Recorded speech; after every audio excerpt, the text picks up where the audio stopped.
Her strength and her suffering have made her the popular heroine of those opposed to the government of General Zia. And when she returned to Pakistan last August for the funeral of her murdered brother, she was again put under house arrest. And yet, next week, Benazir Bhutto plans to go back to Pakistan to launch a major new political campaign. But Benazir Bhutto, these must be painful times for you, because it's almost 7 years to the day that your father was executed. April 4th is the anniversary of his execution, and you'll find this a little hard to believe, but my mother, my sister, and I are going to have, for the first time, the opportunity to observe the religious functions together. It's something my mother very much wanted to do before I returned to Pakistan. Of course, we'll be having a political rally subsequently. It doesn't seem as though so many years have passed. It really seems as though it was yesterday. It must be very hard on you personally, though, never being able to let those memories, bury those memories decently, if you like, just because you have this campaign and crusade to keep his political memory alive.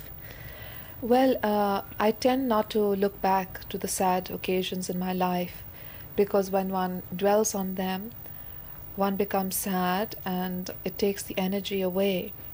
But I know my father wanted many things for our country. He saved Pakistan.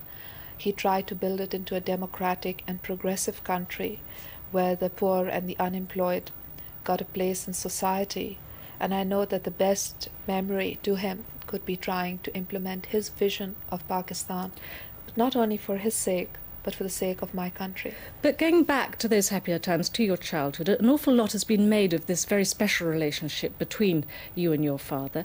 Now, when did that start? Because you were one of 4 children. I mean, was it in your childhood? Well, each of us had a special relationship with my father. But as far as I was concerned, I always looked up to him. He was the person that I most admired. I wanted to follow in his footsteps. Long before he became a minister, when he was a lawyer, I wanted to be a lawyer. The only time I did not want to follow in his footsteps was when he became the prime minister of the country, because I thought it was too dangerous and there was too much tension. But life had other things in store. But how much did you see of him as a child? Because he had that meteoric rise to power. I mean, he was a lawyer only when you were very, very small. I mean, he was then a minister. I mean, was he an absent father, or did you manage to see a lot? I think that it's the quality of time that counts, not the quantity. And my father was always with us on the special occasions, like our birthdays or exams or when we were ill. And somehow his love would always reach out to us. In a way, to that. We didn't know so much about his public life when we were very young, say when I was 5, 6, till 9. I didn't really know much about his public life. But I knew my father was a very special person to me as a daughter, because he was the person who loved me and gave me warmth and security, as he did with all the children. He also gave me a sense, I think, of responsibility. Both my parents did. If they were going out, they'd always call me and say, now look after the others, and we're going out, make sure nothing happens. That was because you were the eldest, presumably? Because I was the eldest, and, yes. And as you grew up, I mean, were you conscious of him trying to mould you politically? Because he very much saw you, I mean, from a fairly early stage, as to a certain extent, his political heir. That's what people say, but my father never showed it in any way. In fact, with all of us, he would stress that education was very important, and he would say, I can leave you nothing but give you the opportunity of a good education, and you must learn to stand on your own feet. But I never found him grooming me in any way. In fact, he used to tell all of us that you mustn't be spoiled, and don't think because I'm a minister that you must have special concessions. And he would be quite strict where discipline was concerned. And of course, during the peak of his power, the years when he was prime minister, you were actually out of the country at university. Was that a good thing, do you think? Well, I think it was a good thing in one way, in the sense that when one is the Prime Minister's child and the spotlight is there and one can be a little bit spoiled. In another way, it was bad because I didn't make all the contacts, which could have perhaps proved useful. But I'm glad I was at university. I'm glad I was able to get my education. I think my father was right. Education is the best thing a person can have. But it must have also been a fun time, a time of relative irresponsibility for you. I mean, I'm talking to people who were with you at Oxford. I mean, they talk about you being very sociable and gregarious and very warm and party-loving, and indeed a cult figure. They must have been happy times. Well, it's nice to know I was a cult figure. I don't think I was at the time. But yes, I guess I was irresponsible. My father used to say that college days are the best years of one's life. And as I was studying for my last-minute essay, or as I was studying for an exam, I'd say, God, these are the best days of one's life. But they are. Punting on the river, having strawberries and cream, having friends, not knowing the worries of the world. I'm glad that God gave me those years in my life. What was your ambition at that time? I mean, how did you see your future going? Well, I wanted to join the Foreign Service of Pakistan. I thought it would give me my interest, it would fulfill my interest in politics, in international affairs, without the dangers. I was always concerned about the dangers, not knowing that no matter how concerned you are, sometimes you have to face them. But you never saw yourself as a politician at that time, in your own right. You see, I will tell you, there was an incident when my father left President Ayub Khan's cabinet. And I was a young girl. I remember his shirt being brought and people saying there's blood on it, and my heart stopped. And I knew at that time that I never wanted to go into politics. I said, this is not the life for me, because there was too much danger. But then I don't think individuals always make their own choice.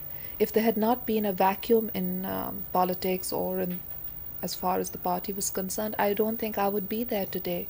But there was a need, and because of that need and because of the encouragement that I got from the grassroots followers of my father, it was my responsibility to come forward. Well, of course, when you went back after Oxford to Pakistan, you were brought up against that need pretty quickly, because I think it was just 5 days later that your father was deposed. That's correct. Now, presumably, when he was first put in jail, you must have assumed, like everyone else, that this was a political move to keep him out of the way for a while, and didn't see that it could be as serious, or was that not the case?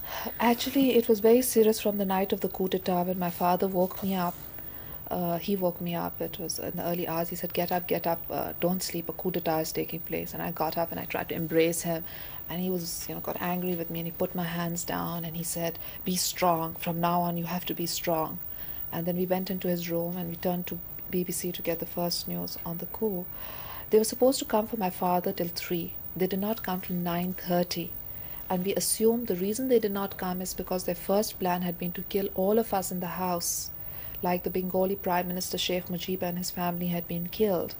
But because my father rang up General Zia, they were disconcerted. They didn't know whether we had contacted loyalist troops, and therefore they were unable to carry out their original plans. Once my father was taken to protective custody, we repeatedly heard reports from party sympathizers that the regime wishes to assassinate him. In fact, in the beginning of September, the early days of September, I was sitting with my father on the patio of our house when one gentleman came there, and he said to my father that they're going to kill you, they're going to arrest you on a false trial, and they're going to kill you, and I request you to leave the country. And my father said, it's out of the question. I will face the consequences here. I'm not a rat to run out of the country. And he was not. He stayed there and he faced. He, of course, had a premonition of his early death since he was a very young man, hadn't he? Or so I've read anyway, that he felt that he must achieve everything before he was 50, because that was when he would die.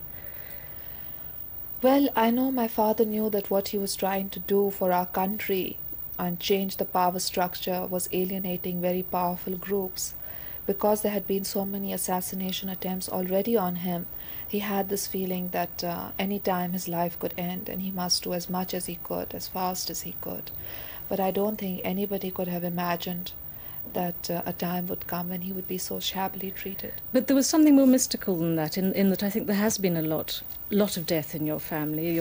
His grandfather died, a couple of his uncles died, and now your brother has died, and people talk about the curse of the Bhuttos. I mean, was that something that was real for him and indeed for you? No, there was never sense of a curse. My grandfather lived to a very long age. In fact, not your grandfather, it was your father's grandfather.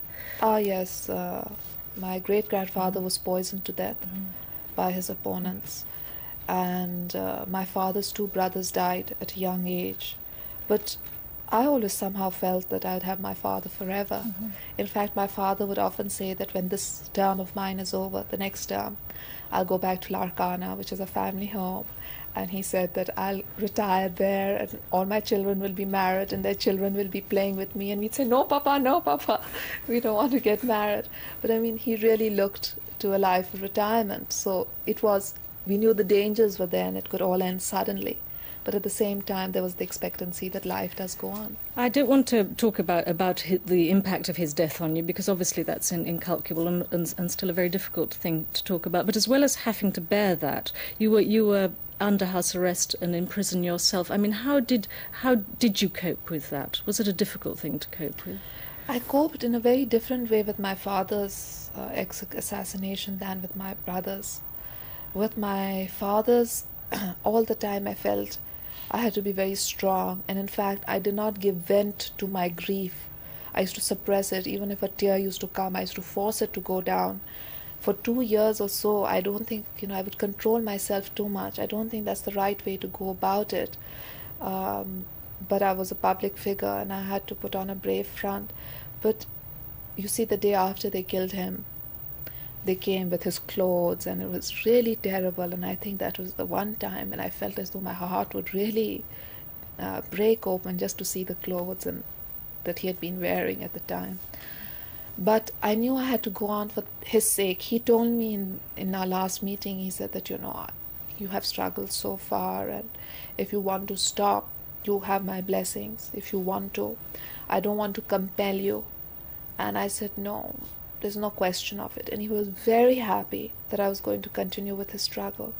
In fact, he told our family, he told our staff, he told our colleagues, on the day there was martial law, he said, if any of you do not have the strength or the courage to face this, if any of you want to go abroad or if any of you want to keep quiet, it is all right with me. And those who said that no, we want to stay with you, he was very happy that he got that commitment. But he never compelled people to follow any course.